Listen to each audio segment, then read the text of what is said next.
is Dr. Gigi Sabat, and you're listening to the Walk With Me podcast. My guest today is the Gold family. Welcome. Hey. Hi.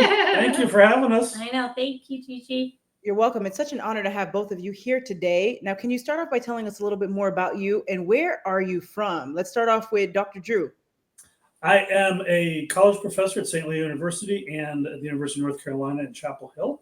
I've been teaching now cumulatively for close to 20 years. I do a lot of work in leadership. I work with my students extensively on mindset and how to better succeed and better prepare themselves for success in college and beyond. My background is in finance and technology, so I have a really interesting perspective on organizations. I spent some time on Wall Street in London, but my true passion is really helping others, and that's come to light over the past couple of years where I've developed this new approach, and we can talk about that in a couple of moments, that I finally got my book done. It's all outlined. Thank you. It's all outlined in my book, and that's been in 12 years in the making, so I'm really excited that it's finally out in print. Incredible. Thank you, Dr. Drew. And Dr. Tanya Gold, welcome back to the show. Tell us a little bit more about you and catch us up to speed and where you are now. Oh, yeah. First, I'm working on my second book, so we can always talk about that later. It's called Strong. So it'll be strength training for women over 40. And I'm the author of 7 Habits of Extremely Happy People. I'm a medical doctor and registered yoga teacher, and I'm also a certified laughter yoga leader. So I teach people how to smile, how to laugh, how to feel good. I specialize in natural medicine.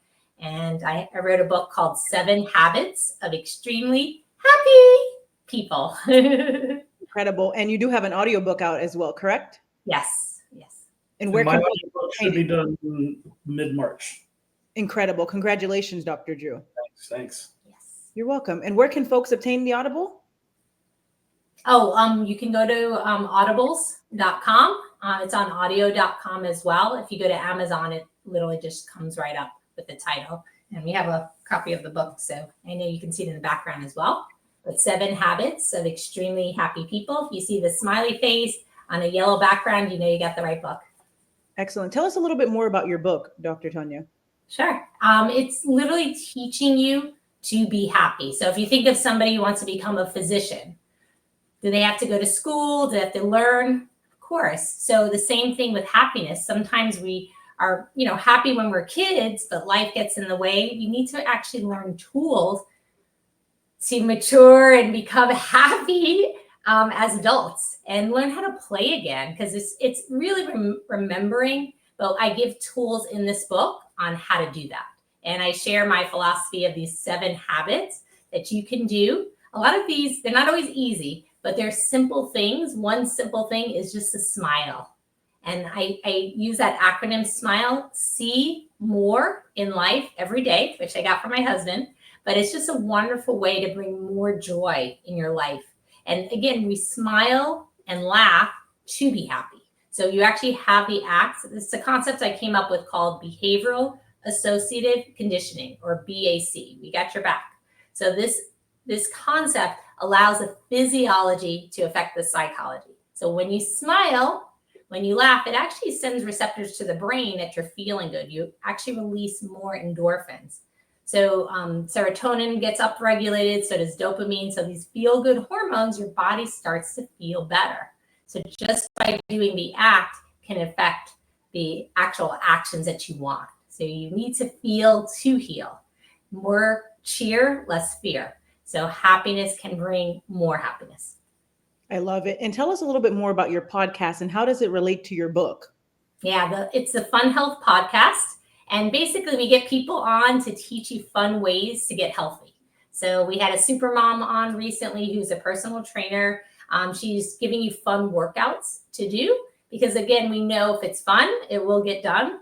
And if you are enjoying yourself, you're doing it with people, you have mentors or coaches or people that you enjoy being around. Again, it's an experience that you can feel good. You may even, sometimes people say, I want to catch up on my soap operas or watch, the latest show that's going on. And again, for me, honestly, I jump rope, I hopscotch. I have a little hopscotch board sometimes I put in front of my house. So every time I'm going home, I'm literally just doing the hopscotch. But it's just like things you can sprinkle in throughout your day. I'll do cartwheels or What else do I do? Brush my teeth and just, kind of dance around. Jump on little rebounders. Yeah. And these little mini trampolines. And music, adding music. I love it. So just think of your favorite song and how it makes you feel. I love it. Thank you so much, Dr. Tanya Gold. You're welcome. Dr. Drew, tell us a little bit more about your book, which thank you so much for the amazing gift here. I do have a copy of your book here. Thank you. I got a copy here too. It looks very similar to the one that you have. Tell us a little bit more, Drew. My book is based on 12 years worth of research and reading and learning and working with people on the subject. So I was in a dark place 12 years ago, basically October of 2012, just working in jobs that were not fulfilling, that were not living my purpose in life. I was angry, was not happy a lot. I wouldn't say I was depressed, but I was probably borderline. And Tanya here had enough and said, I'm taking you to see Tony Robbins, or we're going to get a divorce. So, okay, whatever. So we went to Tony Robbins, and November 1st, 2012 is when I started counting. At that point in time, I decided I was done with bad days. I was done feeling like shit. I was done feeling bad. I was done being down in the doldrums and just feeling negative and grumpy and angry. And since then, I've never looked back. To be honest with you, I have not had a bad day in over 12 years now.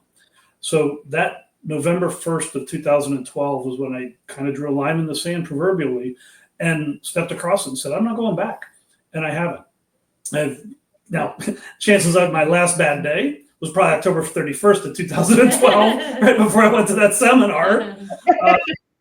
But so there's this journey that I went on, and it's funny because I had applied for a job at St. Leo. My purpose in life is to educate, to teach people. And I've been doing it my whole life, since I was probably 9 years old. My dad brought home a computer. Within 2 weeks, I was teaching him how to use it. And he said when he brought it home, he said, "This is my computer for work. None of the kids can use it." And within 2 weeks, I was showing him what to do. So I've been teaching my entire life, and that really is my purpose. Is just in my passion is to educate people and help. So it took me a while to realize that, and kind of looking back over my life, is I kept seeing these recurring patterns. I was teaching, I was tutoring, I was helping people, and after that seminar, I should say during that seminar, I got a call from the dean at St. Leo I just interviewed, and he said, "I want you to come out today and meet with me and talk." And I was there tomorrow. I said, "I can't do that. I'm in Orlando for a seminar that I'm not going to leave the seminar. It's too important." So he delayed our meeting for the next few days. I went out there. As soon as I met with him, I came home and told Tanya, I got this job. It's the perfect place for me. She said, "Don't get your hopes up." I was like, "No, you don't understand. This was like a glove. It fit me perfectly." And I've been there for 12 years now. And over those 12 years, I've read dozens of books, gone to dozens of training seminars. I got certified as a trainer in emotional intelligence. And one of the things that I realized was that emotional intelligence, while really good, it changed my life. It's very reactive in nature, and it's not deep enough. It basically, emotional intelligence has 4 skills, and it's basically, I get to understand what my emotions are, what your emotions are, and then we work to craft better interactions between us that are more productive. And it's very reactionary. For me, my approach is very different. I am a firm believer that what sets people apart is all up here. It's all in their mind. Actually, let me try. It's all in their mind. 90% of your success is up here in your mind. If you think about looking at the professional athletes, right, they're in a very narrow band of skills. 95% of the people, 99% of them, their skills are relatively comparable. So how do they set each other apart? How does one do so much better than another one? It's all up here. Comes with training and practice and repetition. I talk about the law of the process in my book, but it really is mindset. And mindset's what differentiates us from each other. And so the first part of my book, I talk about the mindset, what I call the 7 C's, the mindset of optimal performance.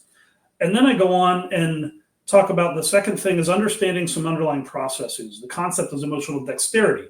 It's much more proactive in nature and much more nimble in nature. And so the second part is some underlying processes that you need to understand. One of them is how a very small change can have a big impact on the output, and that's the butterfly effect. I talk about path dependency. We see this all the time. Oh my God, I failed a class and I got to repeat it. Or I did poorly in math last time and I got to take a stats class now. What am I going to do? How am I going to, I can't, I'm going to fail. You got to break the path. You got to be able to disconnect the past from the future. Then I get into what's called the IRRA processes, which for me are the 4 functional skills in emotional dexterity. And this really applies beyond my concept. Anything you want to change in your life, identify what you want to change, recognize the opportunity, and respond differently than you have in the past. If you respond the same, remember Einstein's definition of insanity, doing the same thing over and over again, expecting a different result. You want to change something, you got to do something different. So you got to change up that response.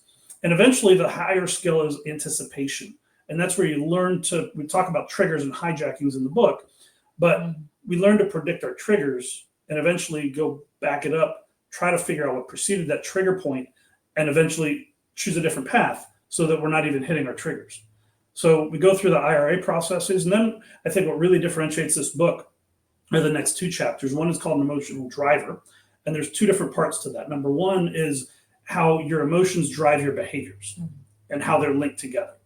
The second thing, and the more important one, is what drives those emotions. In other words, an emotional driver is something that predisposes you to feeling a certain emotion in a certain context.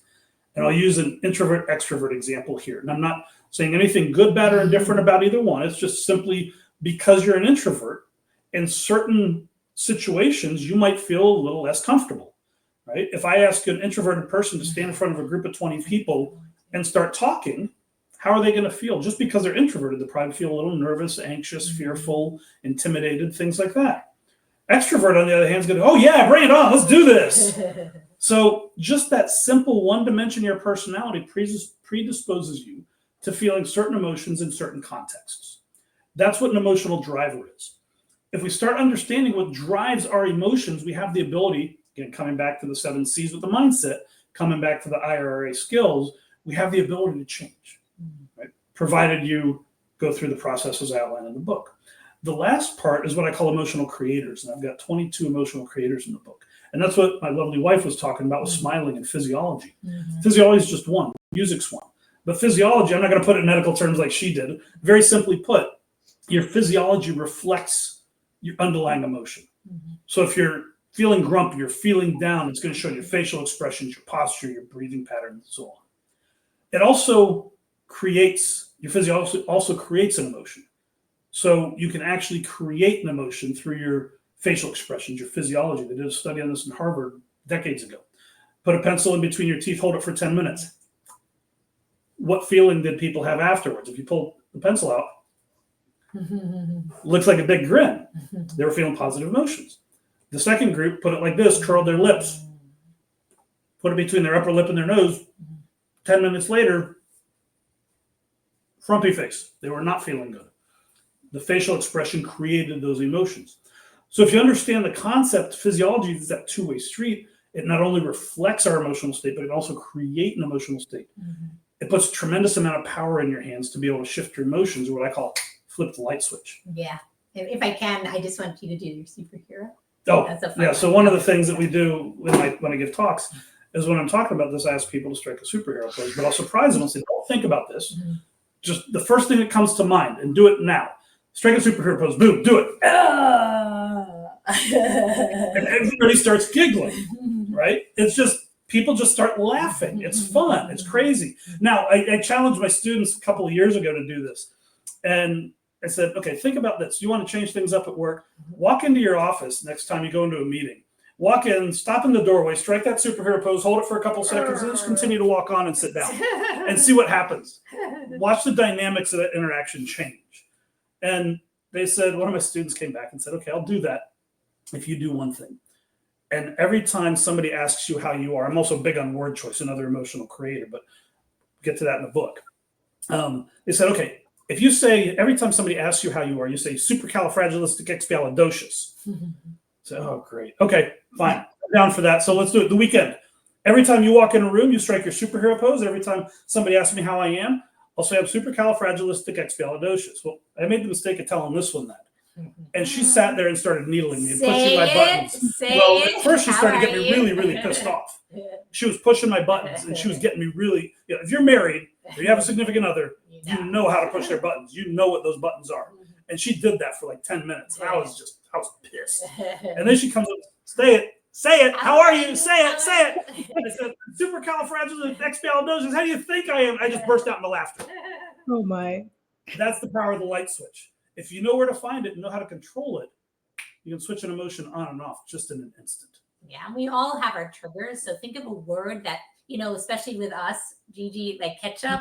It's an inside joke. Everybody go like, ketchup, what the heck? But we were going to get you like a giant bottle of ketchup. I was actually going to dress up an inflatable ketchup It's going to be an inflatable. So Can you tell them the story behind that, Tanya or Drew, in regards to why we have an insider about ketchup? yeah, Oh, well. I'll share. Go ahead. So Gigi loves to add ketchup. Actually, it's literally ketchup versus a food. So it's actually more ketchup than food. Have a little bit of fish with your ketchup type of situation. Exactly. And everything almost, like eggs. I shouldn't say everything, but a lot of things. I just never thought to put ketchup on these things, on a fish, like we had salmon. And my husband is very meticulous. He has a cooking show where he really works to make, really nice looking entrees. And then she'll just gobble on this ketchup all around the area. He's like, what are you doing to my masterpiece? So, yes, the secret is out. I love ketchup with Ketchup on everything. Food. Yep. So that's become this running joke between us. So she'll send me something and say, "Oh, just bring the ketchup," or she'll say, "Or don't forget the ketchup." Yeah. So it's fun. We can play around with that. But Yes. coming back to my book, the creators are what can actively create that emotional state for you. And if you think about an infant, how long does it take them to switch from happy to sad? It's literally instantaneous. Their brains are not very well developed. So it's easy for them to go back and forth. If you watch a baby, they'll be screaming and throwing a tantrum, and then all of a sudden the parent does something and giggling and laughing. Literally within a fraction of a second, they can switch that. As adults, our brains are a little more complex. It takes a little bit more time to do that. But if you know where to locate that switch and how to control it, you can flip emotions on and off. And that's what I talk about in chapter 7 when I talk about emotional creators. Finally, chapter 8 is being altruistic. It's all about how we can have a better society. Think about what would happen if there was no more violence. If people just, when they got upset with each other, they had better ways to deal with them instead of relying on violence. And what we could do as a world and as a community in this country and in other countries, instead of just violence as a response to conflict, right? How better the world could be if we learned how to harness those emotions and channel them towards more productive interactions. And that's what the whole last chapter of my book talks about. It's, how can this benefit kids? How can this benefit society? So it's a very altruistic chapter in that sense. I love it. Very powerful, Dr. Drew. And I have to tell you immediately, so I have a copy of your book here, but immediately once I started reading your book, I captured how transparent you are and vulnerable in your book. And so I want to say I appreciate you. And so I'm going to read a segment here about the author, right? It says, I, like many, have struggled with anger issues, anxiety, and depression for most of my life. I used to get very angry and it would last for hours and sometimes even days. I've had multiple bouts of depression and anxiety over the years that necessitated a combination of therapy and medication to get under control. I have no idea where this came from. I was brought up in a very loving and supportive family. Of course, I fought with my brother and sister growing up, but what siblings don't argue from time to time. Very true. Yes, I have 2 brothers. I get it. And then my best guess is that I have some chemical imbalances in my brain, which is why the medication worked for me. I don't like taking medication, but it worked. And again, thanks so much for being transparent and vulnerable with us, Dr. Joe. You're welcome. It's, for me, that was important because people need to understand that this is not just me kind of getting up on a pedestal and preaching. I lived through this.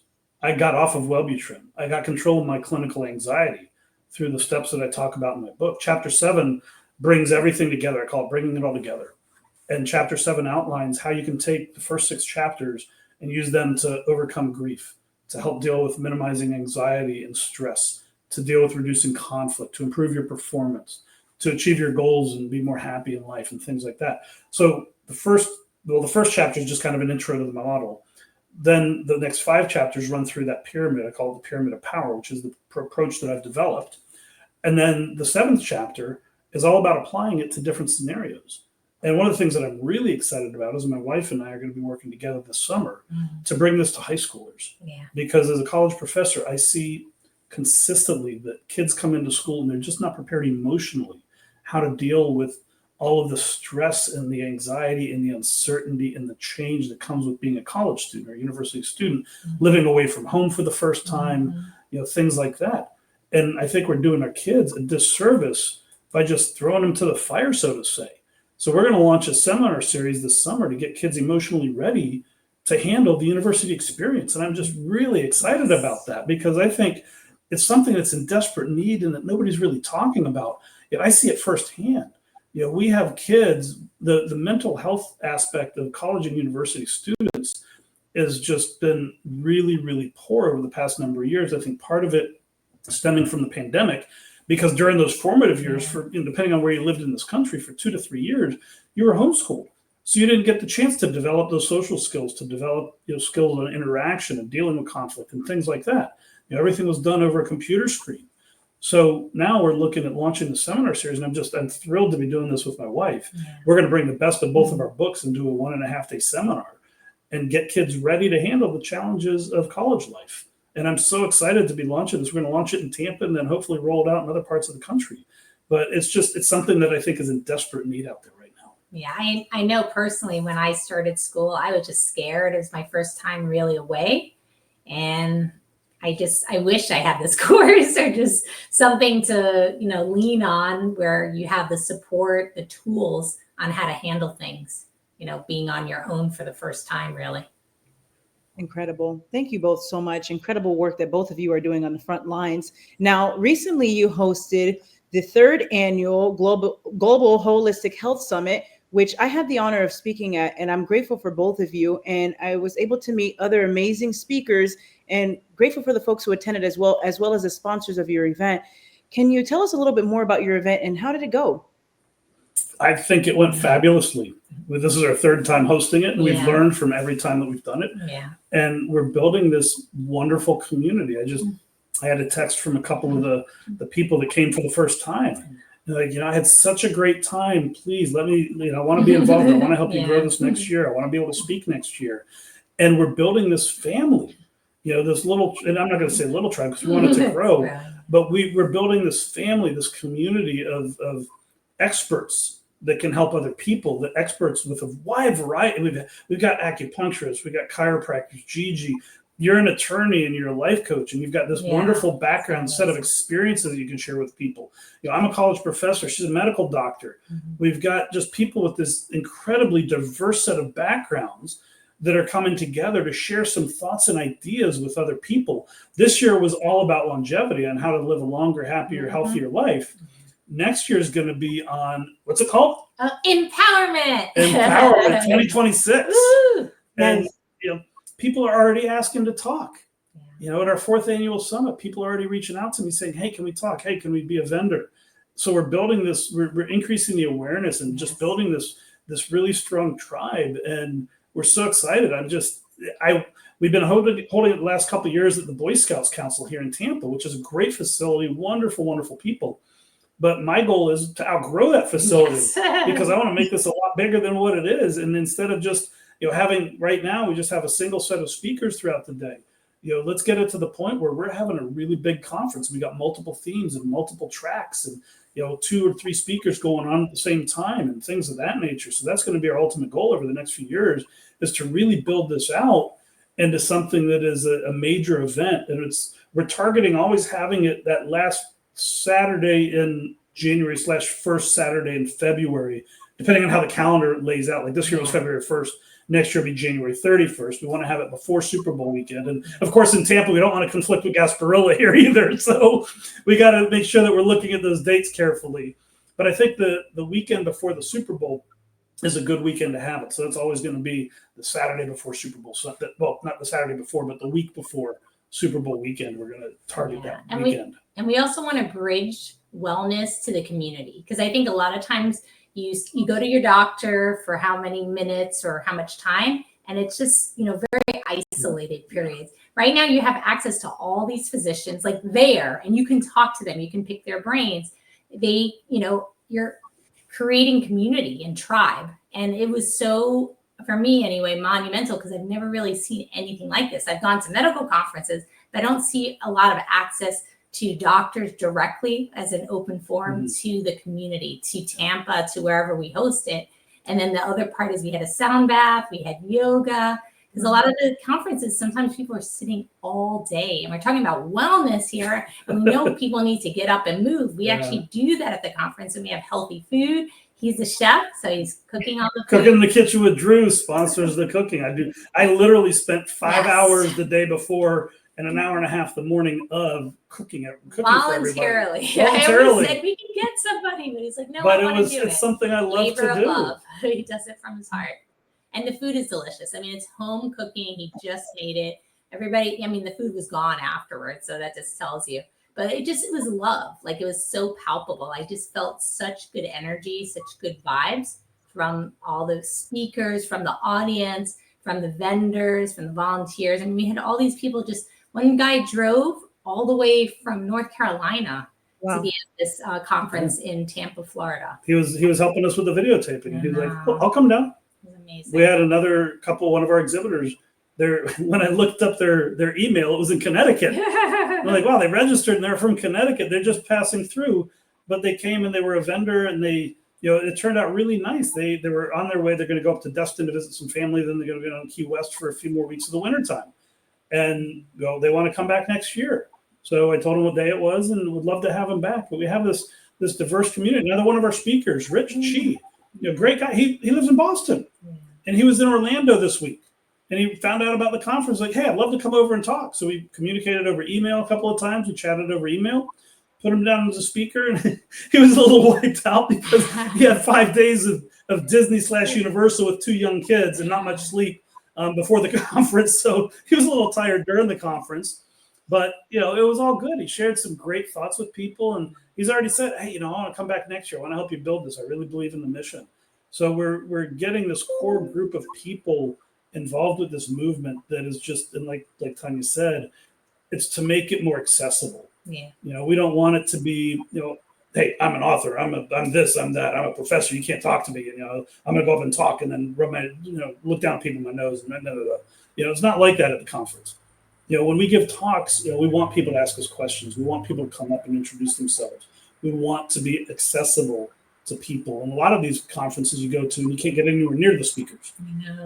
That's not the way this is designed. We actually build in interaction time in between some of the talks, where you'll be able to sit and talk with the speakers and go up and ask questions and things like that.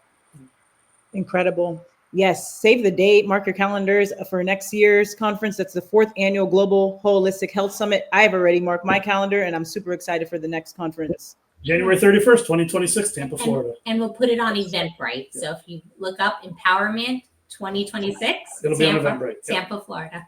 Incredible. Register. Yes. And I will see you in the room. Now, thank you so much to the Gold family again. Now, I would love to talk about marathons. I've had the honor in this lifetime to run a marathon with both of you. Tell us a little bit. Hold on. Wait. I got to stop you there. My limit's 5K. You guys do it. You're the crazy ones that do the marathons. I limit at 5K. So we've done 5Ks together. Get you on board. We'll get you on board. I have no desire to run for 6 or 7 hours. No. We'll just get it figured. Again, we get 45 minutes in a 5K. I'm good with that. Yes. How was your experience, Drew, when you did the 5K? Painful, but fun. I'm actually training again right now because I need to get into shape. I do Krav Maga, and I'm training for my black belt, and I'll go up and test for my black belt in September. And a big part of the black belt test is cardio. So I got to get myself in better cardio, and I'm figuring, okay, what a better way than getting in shape than just train myself for a 5K. So I've got a 5K app on my phone that I'm running 3 times a week. That's putting me ready to run a 5K in, I think it's April. Yeah, and it's a great program because it's just starts with 1 minute. I usually say with our folks, we said this at the conference, 1% improvement. Yeah. But can you just do 1% improvement? How much over a year is that? Yeah. You just do 1%. And then again, with this app, it's literally just 1 minute. And you can 1 minute run or jog, 1 minute walk, or you can walk it if you can't run. But the nice part is that it goes up to 1.5 minutes. Then 2 minutes. And so it starts with a nice little warm up. Basically just walk in, get your blood moving. And then it goes a minute on, a minute off, a minute on, a minute off, and then 1.5 minutes on, a minute off, and 1.5 minutes on, a minute and a half off, and things like that. So it's building up your stamina slowly over the course of some 30-minute runs to be able to prepare yourself for that 5K, just running a little bit at a time and then increasing that distance more and more with time. And we're doing it together, so it's fun. It's hard. Congratulations. Yeah.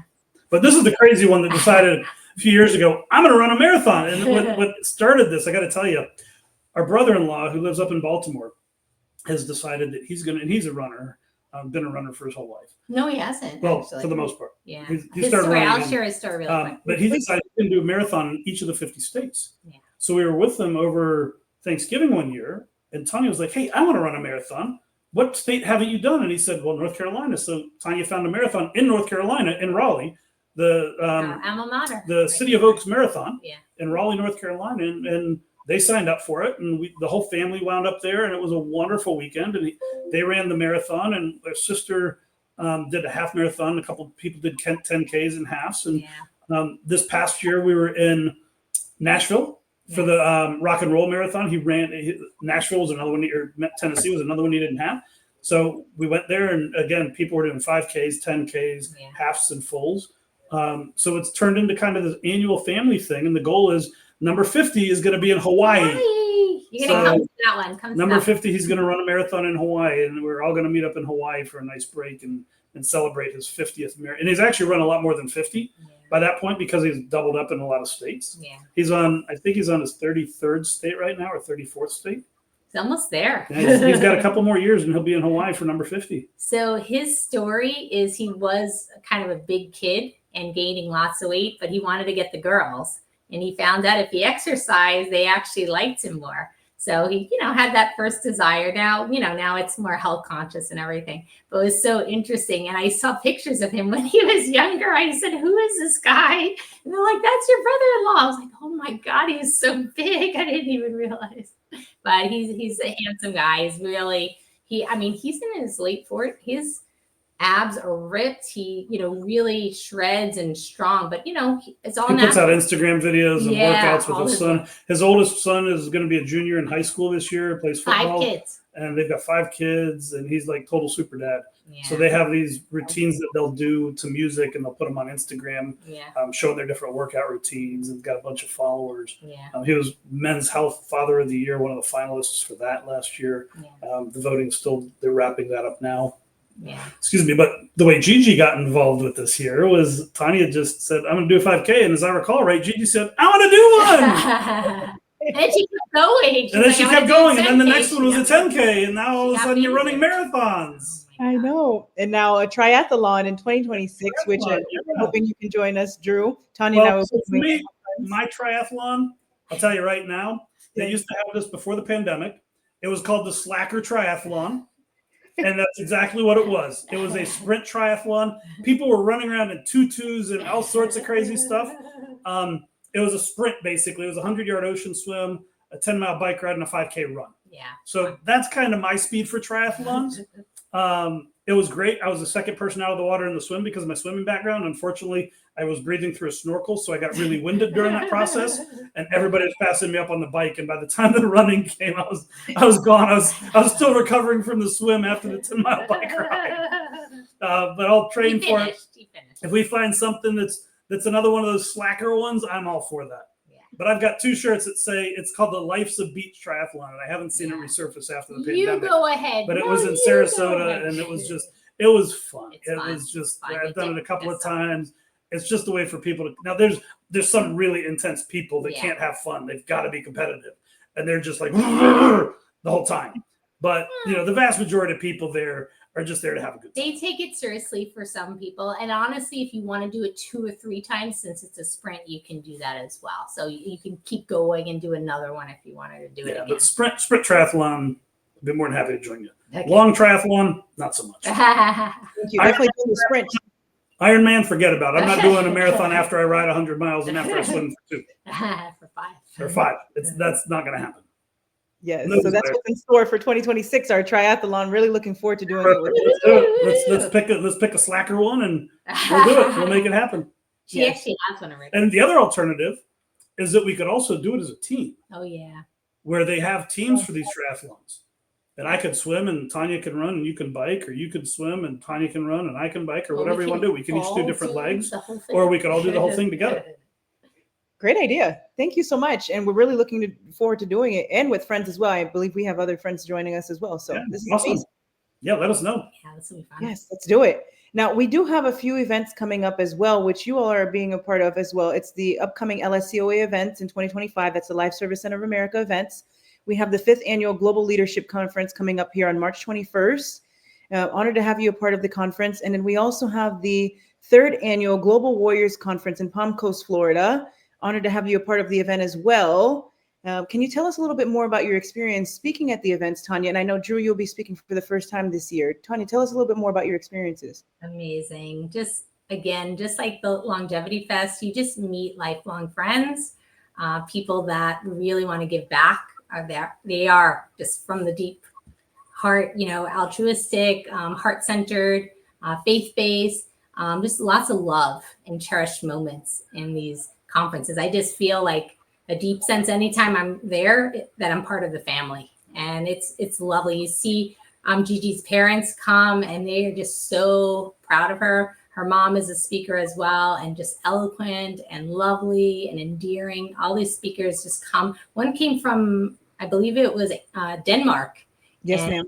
it's incredible. I see them just continuously just growing and impacting so many lives. And I've had a backseat to this as Tanya's been speaking. I've been watching and listening. And every time she goes to one and talks, she just talks great things about it. And I'm blessed to be coming up as a part of this going forward. I think you've done a wonderful job building this great community of like-minded individuals. And that's what this is all about. That's what you're doing. That's what we're doing with our summit, right? We want to get these communities of like-minded individuals that can come together and help other people. And that's what we're doing with our conferences and with our organizations. And building tribe and building community and making it accessible to people. You need it, right? That's what it's all about. It's really reaching out and making sure that the people that need this are the ones that we're reaching out to as well, because we can make a big difference in their lives. Even if they only get one thing. That's what I keep talking about. In my book, I talk about the power of one. And it's just, you go to a 2-day conference, great. If you only get one thing that you can do, that you can run forward with, that's fabulous. Look for that one thing that can change your life, that one thing that you can do differently, that'll give you a different purpose in life, a different path in life, a happier path in life, a more faithful path in life. All it takes is one thing to get started on that journey. Yeah, and as a framework of support. So I know for me, I develop my speaking abilities at these conferences. Each year you see the speakers just getting better and better too. It's amazing, like seeing their livelihood. They're just impacting more lives as well. And I just heard a quote today. This is from Stephen Covey talking. He was quoting Chardin, I believe, but he said sometimes we're a human. We say we're humans having a spiritual experience, but he said no, we're actual spiritual beings having a human experience. And I just realized that's what we are in the essence of UGG and your conferences. We just literally feel so much more enlightened and elevated. Wow. Thank you so much. And really looking forward to your inspirational talks this year. Thank you. I'm excited to be part of it. Yes. Amen. Now, what message do you have for an individual who may feel stuck today? It's very, okay. I'm not trying to be condescending, but getting unstuck is simple. It's not easy. There's a big difference. It's simple versus challenging. It's simple versus complex, right? To get unstuck is not complex. It's actually a very simple process, but it's not easy. And the first thing you have to do is just, like I said, find one thing. That's it. For me, the cornerstone, it's building the mindset, number one, which we can talk about if you'd like, but really it's finding one thing to do different. I keep coming back to Einstein's definition of insanity every time I talk. If you're stuck and you do the same thing over and over again, you're going to stay stuck, right? So how do you get unstuck? You got to do something different. You got to change it up. Frequently, people are fearful of change, which I talk about in my mindset. But you've got to look for opportunities. And getting unstuck takes one thing. That's all it is. One thing differently than what you've done in the past. And I've talked to people about this with losing weight. A good friend of mine, one of my former students, we talked about this when he was actually in class to me and said, this is great, but I don't buy into this. How do I lose weight? Do one thing. Do one thing this week. What do you know? And think about the butterfly effect, the compounding effect. One thing, one small action you can take that'll have a big impact. And I threw out things like walking a little bit more, extending a walk for another 5 minutes. And then next week, do that, but then add something else. Don't try to do it every day because you'll overwhelm yourself. But Sunday, let's start on Sunday. Do one thing differently this week. Next Sunday, add a second thing different. And for him, it was, okay, the first thing was walking more. The second thing was cutting out the bad fats. The third thing was reducing the carbs. The fourth thing was eating a more balanced diet and things like that. 4 very simple tasks. You think about it, they're basis. They're very simple. Not easy, especially if you like food like I do. It's not easy to resist the temptation. But you start developing those habits, you start stacking them up, and you make these tiny little changes. All of a sudden, boom, you got a massive change. In a month, he was down 18 pounds just by doing one thing different every week. He was stuck. He couldn't lose weight. So he had to change his mindset first, get into that mindset where he believed that he could do it and commit to it and all that stuff. But then just one thing a week, small change, big impact. Yeah. Stack up a couple of those and you'll just see the weight start coming down. That's true. Mindset. Yeah. And I honestly, for me, I talk to my patients and a lot of times they feel so stuck. So what I've been trying to do is just help with accessibility. So one of my patients with diabetes, I told her again, one thing, but just send me your blood sugars just every day. And she's like, Dr. Gold, I don't want to bother you. I was like, you're not bothering me. Just send me your blood sugars. Just text me. I'll take you just a few seconds.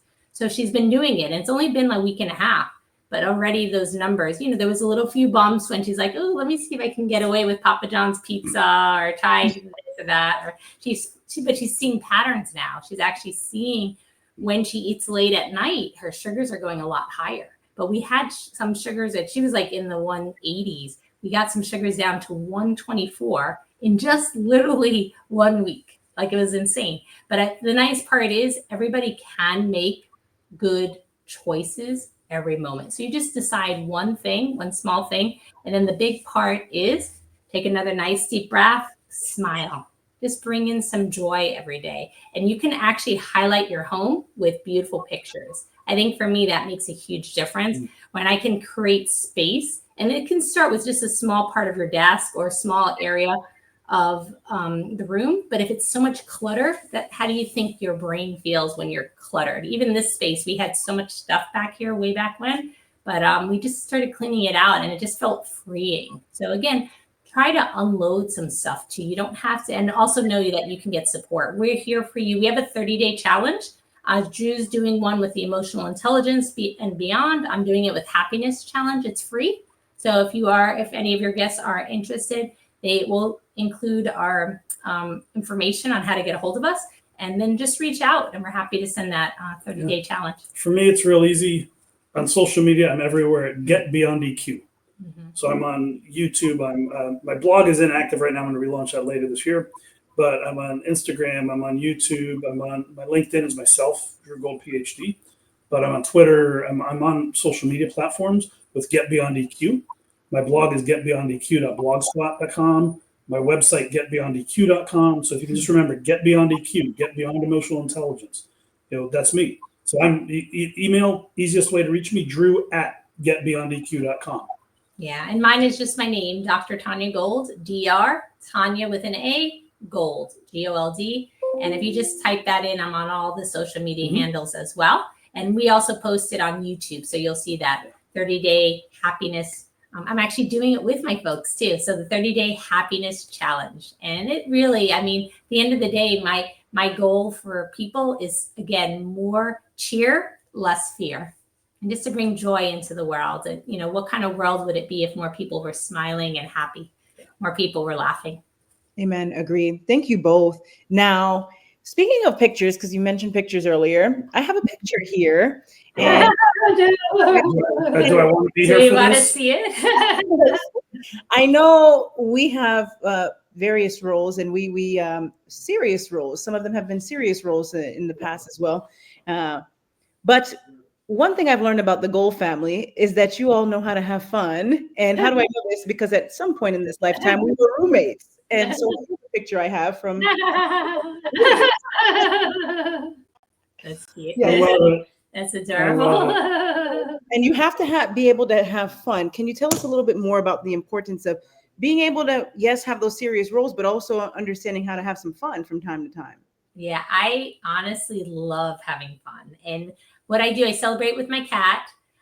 Just every day, like what I'll do with him, and he looks at me because he's giving me the look before, like, what are you doing? You're embarrassing me. Oh my goodness. But I'll just like shake it. I'll put some music on. And this could be while I'm doing the dishes. I'm just shaking my body, shaking my hands, in the air while I'm folding laundry. But I just realized we don't have to wait for like great, like I used to think, oh, you have to be happy when, you're getting married or an extravagant event or this or that. It has to be monumental. I'm like, no, it's the little things. Little things, if you celebrate them, they have a huge impact. And at the end of my life, I don't want to wonder what if. So for me, one important thing that we love to do is travel. And, with the pandemic, it was challenging because we weren't able to do that, but we took smaller trips and we took road trips. So again, sometimes I'm like, our next thing is camping in the backyard, like do what you can do. We had a little picnic in the middle of our living room, but just enjoy each other, play games, have fun, smile, be silly. I actually did this. Let me see if it'll work now. But, my husband, just feel. I've got wonderful brown hair now. I have extra. So, but we can donate, like my hair is on. It looks like a bad toupee, doesn't it? If you're listening to this. But we put on wigs, we go out, and it doesn't have to be Halloween. We like literally just dress up sometimes and just be silly. I think that's like the fun part of, having, and, making the marriage full of passion and love, is when you have that connection, when you can be silly around one another. And for me, it's finding the beauty and the love and the humor in everything you do, right? I'm a college professor. I teach one of the most challenging classes in school, in our undergraduate program, in statistics, but I keep it lighthearted. Yeah. The material's challenging enough. So I tell jokes, I goof off in class. I catch my students all the time. I'll walk in and say something like, okay, empty your desk, there's a quiz today. And the stares that I get, they're like, what? You didn't say there was a quiz? And I get them real easily. And I was like, I'm just kidding, there's no quiz. But I try to keep things lighthearted. The material itself is challenging. For me, if they're enjoying the process, they're learning.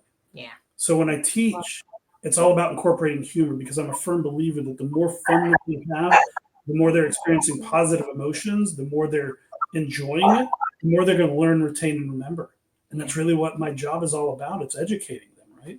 So the easiest way I can educate them is share some humor with them, keep things emotionally, get the stress level from up here to down here. So we talk about that a lot. And I had some students come into my office this morning and ask me some questions. I was like, look, you got to get your stress down. And we talked about why and what was going on. They realized that it was the stress that was preventing them from thinking clearly and rationally and logically, which you need to do in stats and in math classes and things like that, right? You have all these complicated cognitive functions going on. And if your stress level's way up here, it makes it much more challenging. So you get that stress level down, you have a lot more fun, and then all of a sudden things start to click and make sense. It makes it easier to learn for them. So, his comment to me this morning was, I've never had a professor, talk to me about these types of things before. And I said, that's just, that's what I've been working on the past 12 years. And I think it's a disservice to my students if I don't at least share some of this knowledge and experience with them to try to help them, because ultimately I'm here to help the students succeed. So if I can give them a little thing up here to help them succeed, I see that as my responsibility. Yeah, and I do this with my patients too. We actually have a laughter session. As I mentioned, I'm a certified laughter yoga leader. So we actually laugh together. If I'm seeing the patient for headaches, I'm like, well, what's causing it? But let's actually do some laughter. I had a patient come in, she just was stuck in traffic, and she's just really, her blood pressure was really high for her. And she told me, she's like, I'm feeling really anxious right now, Dr. Go. I don't even know if I could do this visit. We took some slow, deep breaths, brought in a beautiful smile. I gave her a hug, a heart-to-heart hug, which is literally from your heart's on your left side. So you just give a beautiful hug to the person. And you do this for about 30 seconds. It releases oxytocin, that cuddle hormone, so you really feel good.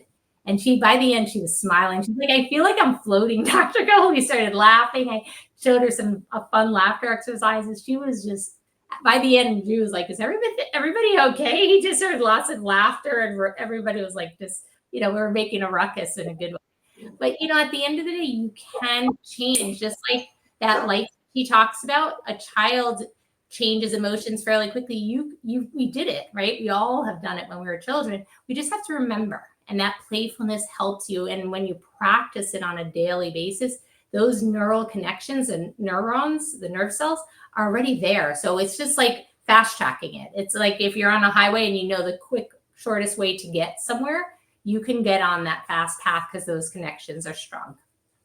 Or you can.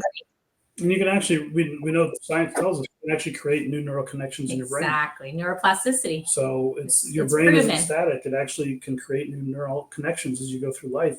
But you have to train. Train the brain. It's a lot of process. You got to train Yeah. your brain. Keep So it's growing. just repetition. The more you repeat things, the more you start remembering, the more they become part of your subconscious. Yeah. And honestly, one big thing I say with my patients, I remember. Tell yourself, I remember. Because if you keep saying I'm terrible with names or I forget, I can't remember where my keys are. Remember, the keys are not lost. They know where they are. And you actually put them there. So your brain in those recesses know where the keys are. If you relax, you allow those neural connections to really work, it comes back. And there's stories proven over and over of people gone through these trainings and actually remembered stuff that they couldn't remember for like 30 years and it came back. This was a lady at a retreat. She actually didn't remember where her grandmother's jewels were. Went through this retreat and I couldn't remember for 30 years. Anyway, they were very expensive jewels. She remembered. She told her son, she called her son from the retreat and she found those jewels. So wow, incredible. yeah. Thank you for sharing. And speaking of the heart to heart, and thanks for showing us how the heart to heart is done. I think it's right on time for Valentine's Day, especially it being in February as well, the month in February. So thank you so much. Now, thank you both for being a guest on the Walk With Me podcast. Where can the audience find you and where can they grab a copy of your books? So if you just go to Amazon, look for the book with the blue title. If you just go to Amazon and Google "Get Beyond Emotional" or just Beyond Emotional Intelligence, just search on Amazon Beyond Emotional Intelligence. It'll come up now. Look for the colorful cover page, and then on social media and online, everything is Get Beyond EQ. So literally, if you type in the phrase "Get Beyond EQ," GETBEYOND EQ, EQ is short for emotional intelligence. Get Beyond EQ. All of my sites will show up there. Yeah. And another way to get a hold of me is from my website. It's DG as in George, OLI.com. Stands for Dr. Gold's Optimal Living Institute. D as in David, G as in George, O as in October, L as in Larry, I as in Isaac.com. DGOLI.com. And you can literally get to scheduling an appointment from there, look at all my social media sites from there, purchase the book, audiobook, Kindle version. And the nice part is we're going to probably bundle it where you can get some discounts down the road. But I have a blog. I have a lot of wellness tips on there, cooking show. As I mentioned, I teach yoga. So if you're like, my wrist hurt from typing so much, or my eyes are getting strained from the bright lights, I have eye exercises to strengthen your vision. I have that's my new course. It's called Bright Eyes. So I've been creating all these wellness courses to empower the patient. Patient, empower thyself.